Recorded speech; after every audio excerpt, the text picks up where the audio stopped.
ભવિષ્ય પુરાણની કથાને આગળ વધારીએ. ભાગ 44.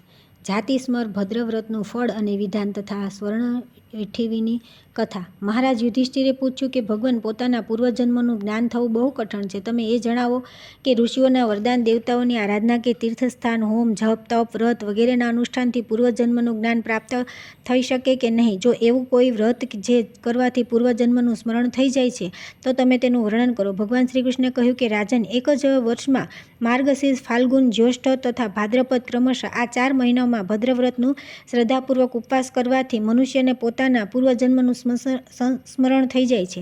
આ વિષયમાં એક આખ્યાન છે, તે તમે સાંભળો. પ્રાચીન કાળમાં યમુના કિનારે શુભોદય નામનો એક વૈશ્ય રહેતો હતો.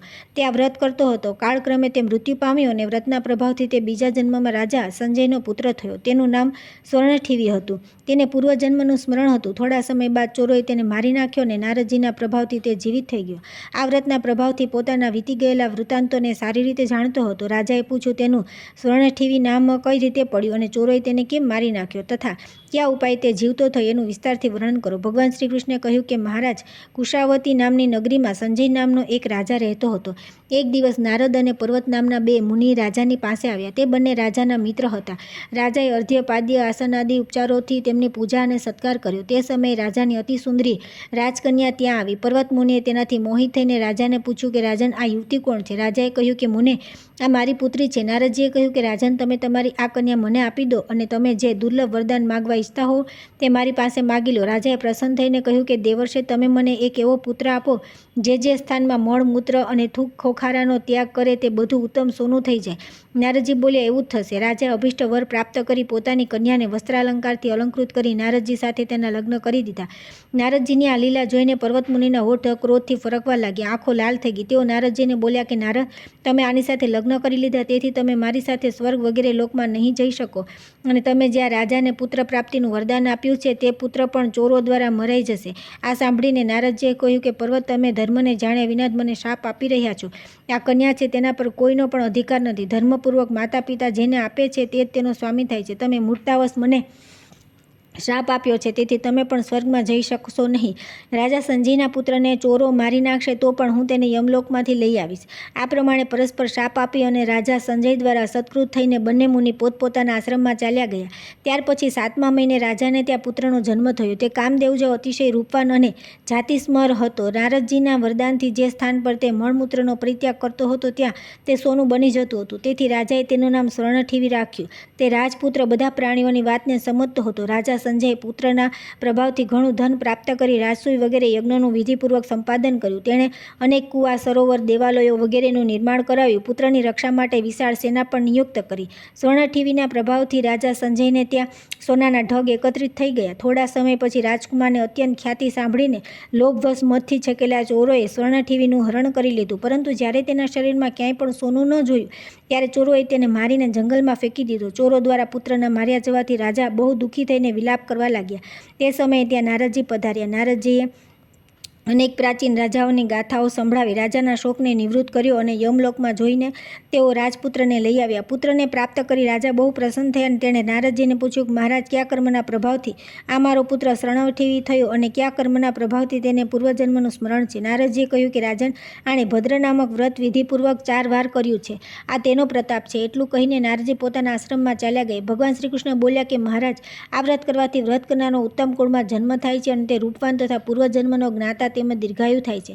હવે તમે આ વ્રતનું વિધાન સાંભળો. આ વ્રત 4 ભદ્ર, 4 ચરણ રૂપે છે. માર્ગશીર્ષમાં પહેલો, ફાલ્ગુનમાં બીજો, જ્યેષ્ઠમાં ત્રીજો અને ભાદ્રમાં ચોથો પાદ હોય છે. માર્ગશીર્ષ શુક્લ વગેરે 3 માસ વિષ્ણુપદ નામક ભદ્ર બધ ધર્મોનો સાધક છે. ફાલ્ગુન શુક્લ વગેરે 3 માસ ત્રિપુષ્કર નામક ભદ્રરૂપ છે અને આ તપ વગેરેનો સાધક તેમજ લક્ષ્મીપ્રદ છે. જ્યેષ્ઠ શુક્લ વગેરે 3 માસ શ્રીરામ નામક ભદ્ર છે. આ સત્ય અને શૌર્ય પ્રદાન કરે છે. ભાદ્રપદ શુક્લ વગેરે 3 માસ ત્રિરંગ નામક ભદ્ર છે. આ બહુ વિદ્યા આપનાર છે. આ બધા સ્ત્રી પુરુષોએ આ ભદ્રવ્રત કરવું જોઈએ. રાજા યુધિષ્ઠિરે પૂછ્યું કે જગતપતે, આ ભદ્રનું વિધાન તમે વિસ્તારથી કહો. ભગવાન શ્રી કૃષ્ણ બોલ્યા કે મહારાજ, આ અતિશય ગુપ્ત વિધાન મેં કોઈને કહ્યું નથી. તમને કહું છું તે તમે સાવધાન થઈને સાંભળો. માર્ગશીર્ષ માસના શુક્લ પક્ષની પ્રારંભની 4 તિથિઓ અત્યંત શ્રેષ્ઠ માનવામાં આવે છે. આ તિથિઓ દ્વિતીયા, તૃતીયા, ચતુર્થી અને પંચમી છે. વ્રતીએ પ્રતિપદાના દિવસે જીતેન્દ્રિય થઈ એક ભોગતા રહેવું જોઈએ. પ્રાતઃકાળમાં દ્વિતીયા તિથિએ નિત્ય ક્રિયાઓ સંપન્ન કરી મધ્યમાં મંત્રપૂર્વક ગોમય તથા માટી વગેરે લગાવીને સ્નાન કરવું જોઈએ. આ મંત્રોના અધિકારી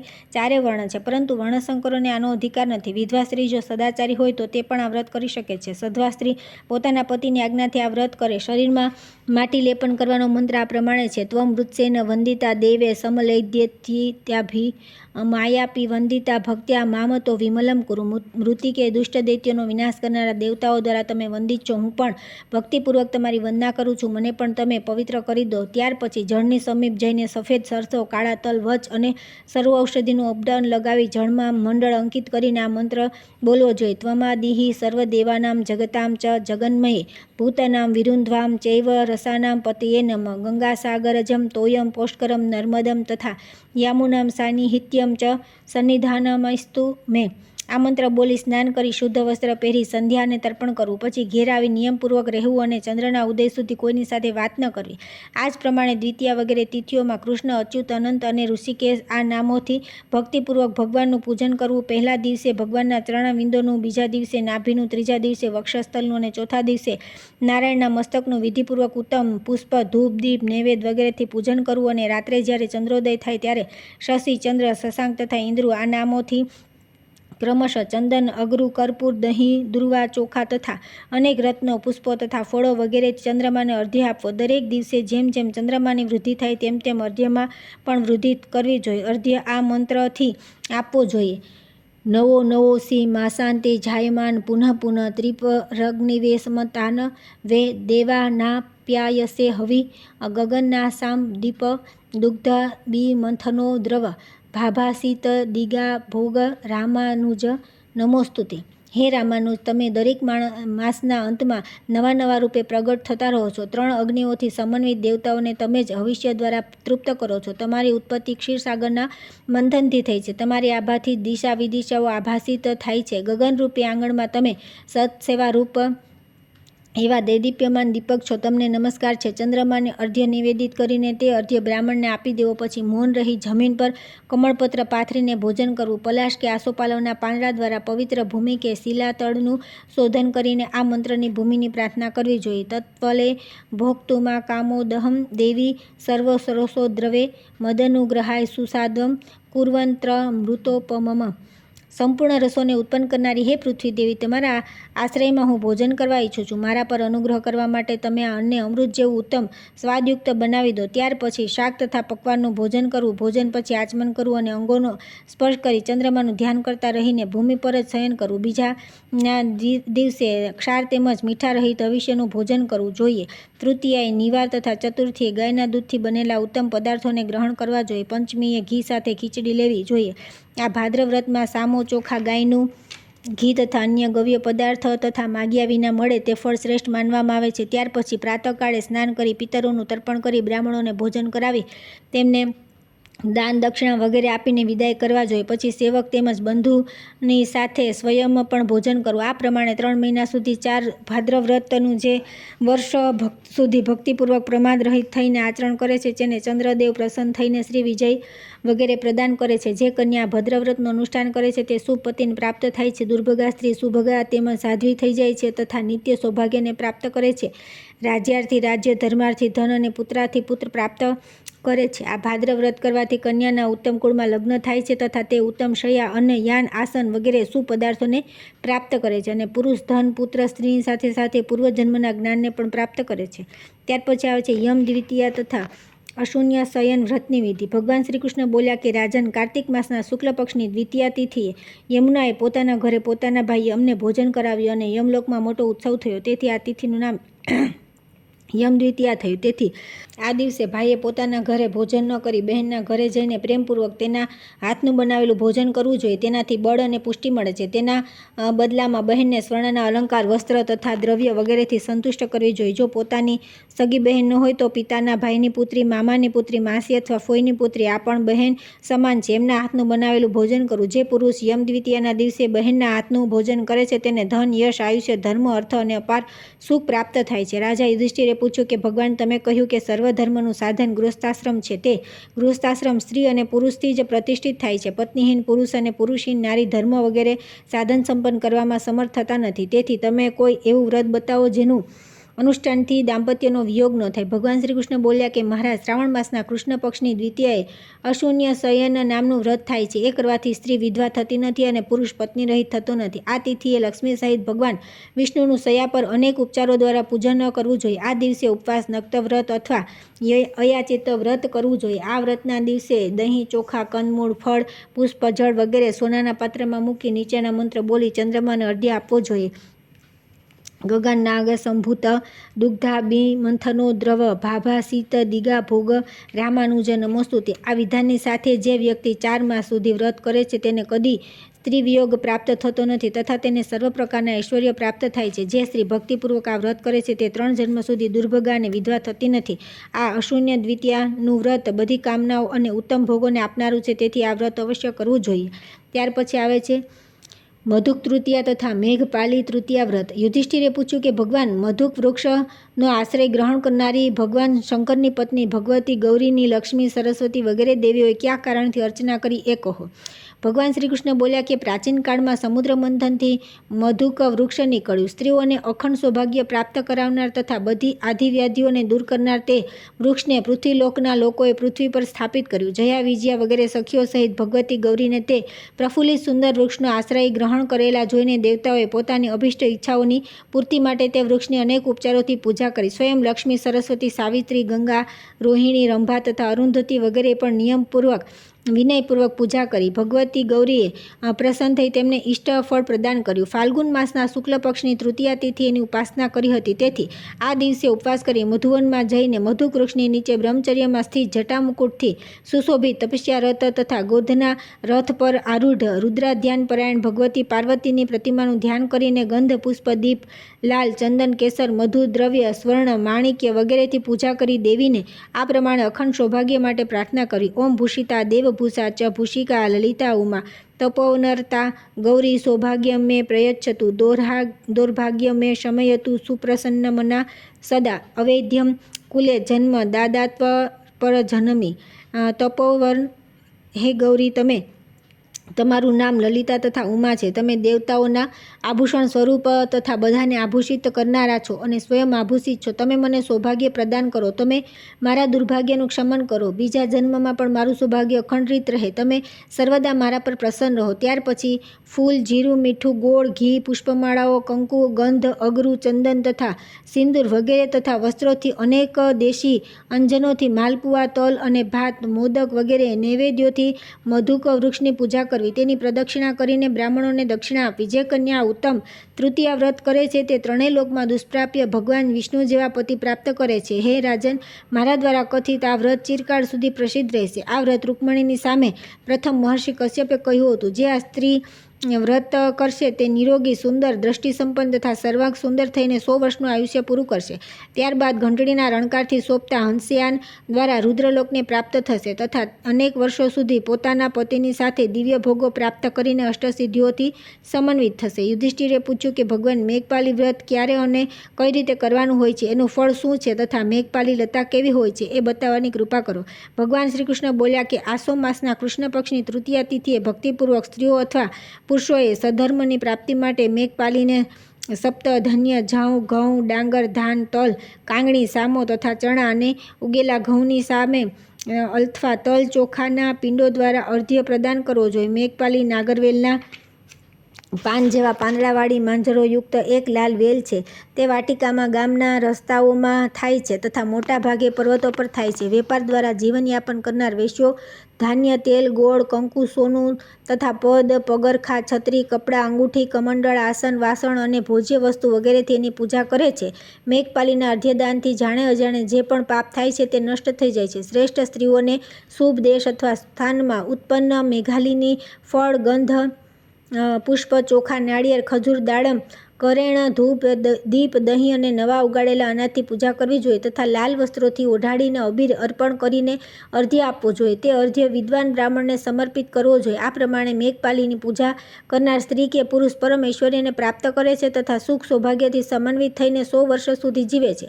અંતમાં વિમાન પર આરૂઢ થઈને વિષ્ણુલોકને પ્રાપ્ત થાય છે. આ સિવાય તે પોતાની 7 પેઢીના પૂર્વજોને નિસંદેહ નરકમાંથી સ્વર્ગમાં પહોંચાડી દે છે. જે નરકના ભયથી ફળ વગેરેથી સમન્વિત અર્ધ્ય મેઘપાલીને અર્પણ કરે છે તેના સર્વ પાપ એ રીતે નષ્ટ થઈ જાય છે જેમ સૂર્ય દ્વારા અંધકાર.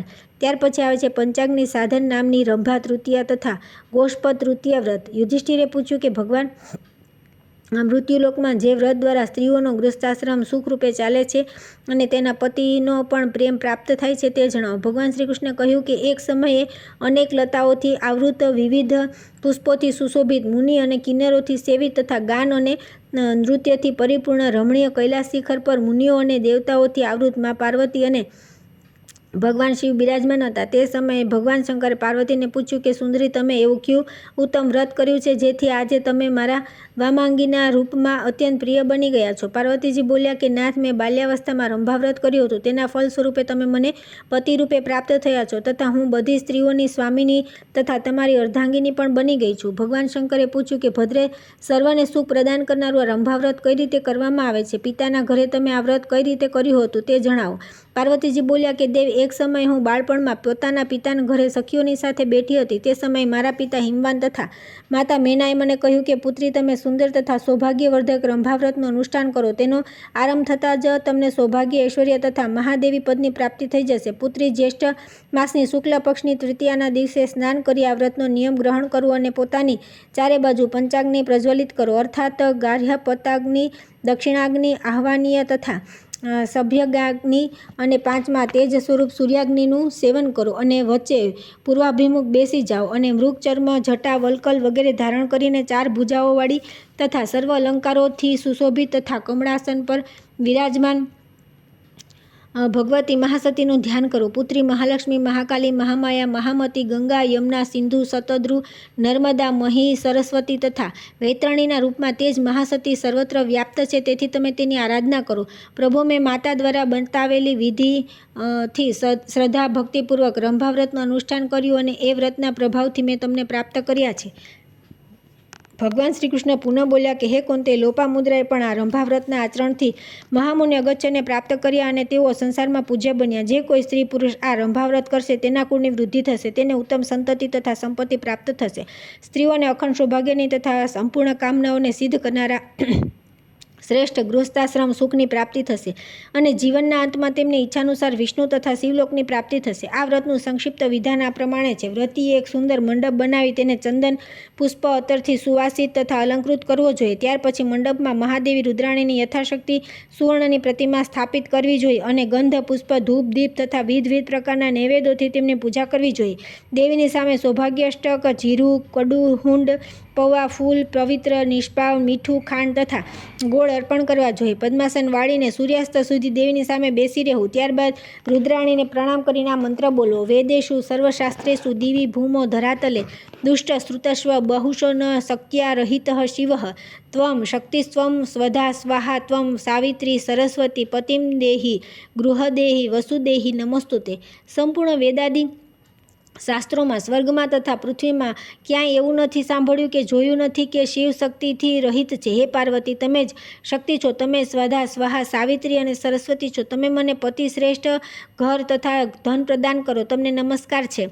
આ પ્રમાણે વારંવાર તેમને પ્રણામ કરી દેવીની ક્ષમા પ્રાર્થના કરવી. ત્યારબાદ સપત્નીક, યશસ્વી બ્રાહ્મણની બધા ઉપકરણોથી પૂજા કરીને દાન આપવું જોઈએ. સુવાસીની સ્ત્રીઓને નૈવેદ્ય વગેરે અર્પણ કરવું જોઈએ. આ વિધાનથી સઘળા કાર્ય સંપન્ન કરીને પાપ નાશના માટે ક્ષમા પ્રાર્થના કરવી. આગલા દિવસે ચતુર્થીએ બ્રાહ્મણ દંપતીઓને મધુર રસોથી યુક્ત ભોજન કરાવી વ્રત પૂર્ણ કરવું જોઈએ.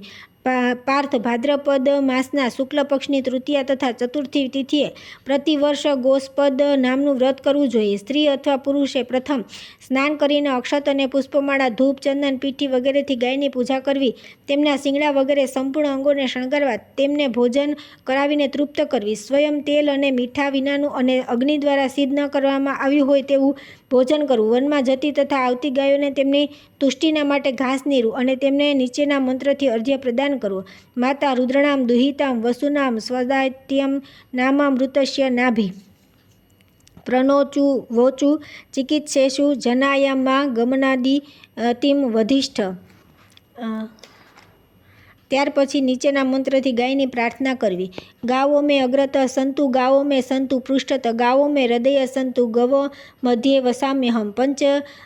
પંચમી તિથિએ ક્રોધ રહિત થઈને ગાયના દૂધ, દહીં, ચોખાનું પીઠું તથા ફળ શાકનું ભોજન કરવું. રાત્રિના સંયમપૂર્વક વિશ્રામ કરવો. પ્રાતઃકાળે યથાશક્તિ સુવર્ણના ગોષ્પદની તથા ગોળના બનાવેલા ગોવર્ધનની પર્વતની પૂજા કરી બ્રાહ્મણને ગોવિંદ પ્રિયતામ કહીને દાન કરવું. પછી અચ્યુતને પ્રણામ કરવા. આ વ્રત વિધિપૂર્વક ભક્તિપૂર્વક કરનાર સૌભાગ્ય, સુંદરતા, ધન, ધાન્ય, યશ, ઉત્તમ સંતાન વગેરે બધા પદાર્થોને પ્રાપ્ત કરે છે.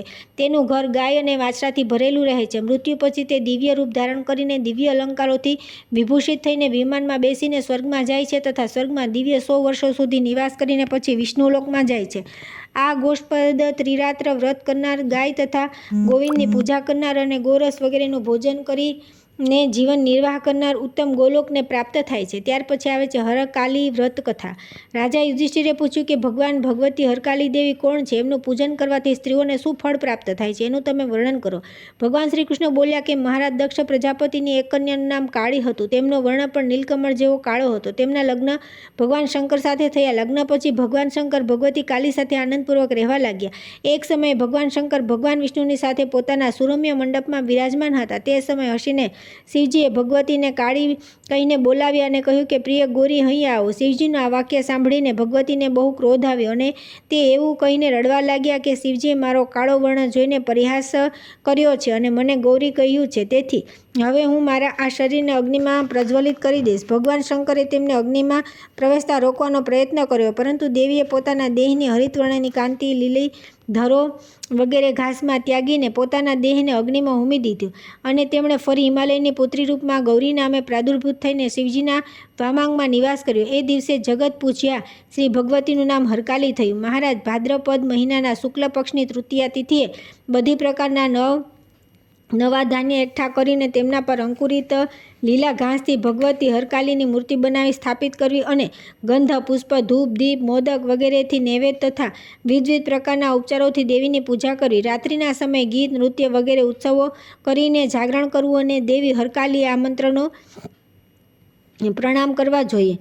હર કર્મ સમુત્પન્ને હરકાય હરપ્રિય માં ત્રાહિશસ્ય મૂર્તિસ્થે પ્રાણસ્તોત્મી નમો નમઃ. ભગવાન શંકરના કૃત્યથી ઉત્પન્ન હે શંકર પ્રિય, તમે ભગવાન શંકરના શરીરમાં નિવાસ કરવાવાળી છો. ભગવાન શંકરની મૂર્તિમાં સ્થિત રહેનારી છો. હું તમારી શરણમાં છું. તમે મારી રક્ષા કરો. તમને વારંવાર પ્રણામ છે. આ પ્રમાણે દેવીનું પૂજન કરી પ્રાતઃકાળે સૌભાગ્યવતી સ્ત્રીઓ બહુ ઉત્સવ સાથે ગીત, નૃત્ય વગેરે કરતા પ્રતિમાને પવિત્ર જળાશય પાસે લઈ જઈને મંત્ર બોલી વિસર્જન કરવી. અચિંતાસી મયા ભક્ત્યા ગચ્છ દેવી સુરાલયમ હરકાલે શિવે ગૌરી પુનરાગમનાય ચ.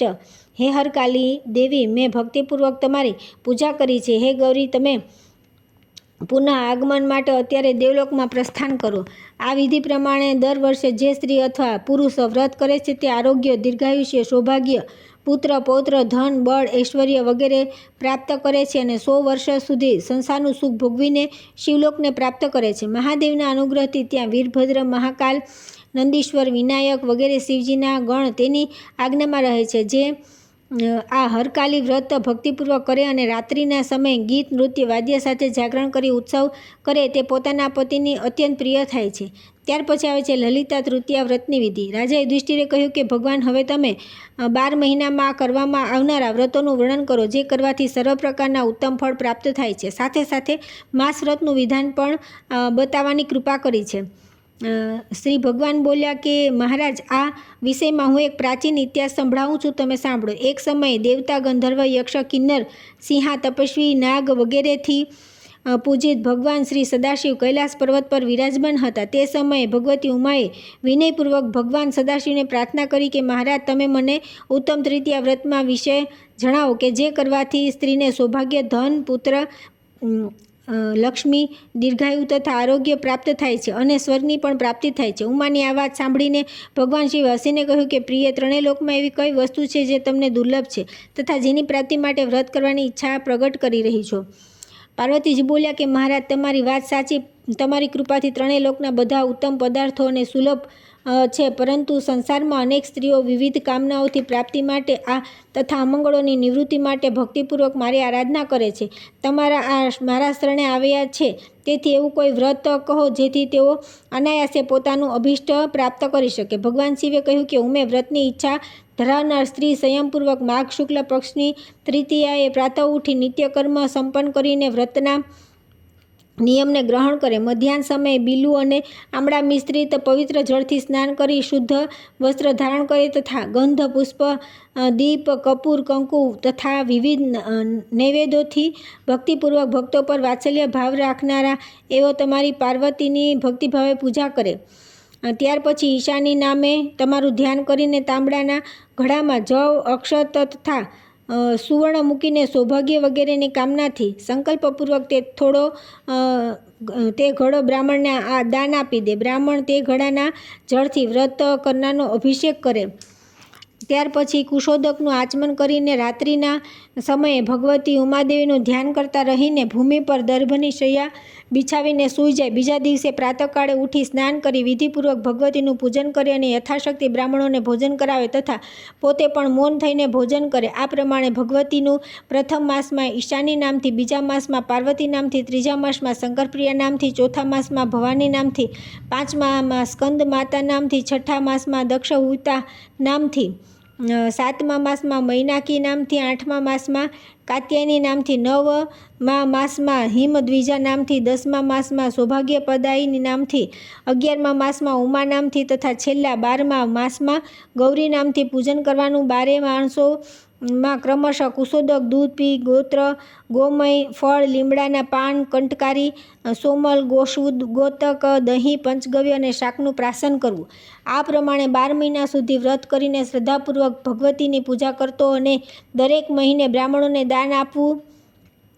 વ્રતની સમાપ્તિ પર વેદપાઠી બ્રાહ્મણને પત્ની સાથે બોલાવીને બંનેમાં શિવ પાર્વતીની બુદ્ધિ રાખી ગંધ પુષ્પાદિ તેમની પૂજા કરવી અને તેમને ભક્તિપૂર્વક ભોજન કરાવવું તથા આભૂષણ, અન્ન, દક્ષિણા વગેરે આપી તેમને સંતુષ્ટ કરવા. બ્રાહ્મણને 2 સફેદ વસ્ત્ર તથા બ્રહ્માણીને 2 લાલ વસ્ત્ર આપવા. જે સ્ત્રી આ ભક્તિપૂર્વક કરે છે તે પોતાના પતિની સાથે દિવ્યલોકમાં જઈને 10,000 વર્ષો સુધી ઉત્તમ ભોગોનો ભોગ કરે છે. પુનઃ મનુષ્યલોકમાં આવ્યા બાદ તે બંને દંપતી થાય છે અને આરોગ્ય, ધન, સંતાન વગેરે સઘળા ઉત્તમ પદાર્થો તેમને પ્રાપ્ત થાય છે. આ વ્રતનું પાલન કરનાર સ્ત્રીઓ પતિ સદા તેના આધીન રહે છે અને તેને પોતાના પ્રાણોથી પણ અધિક માને છે.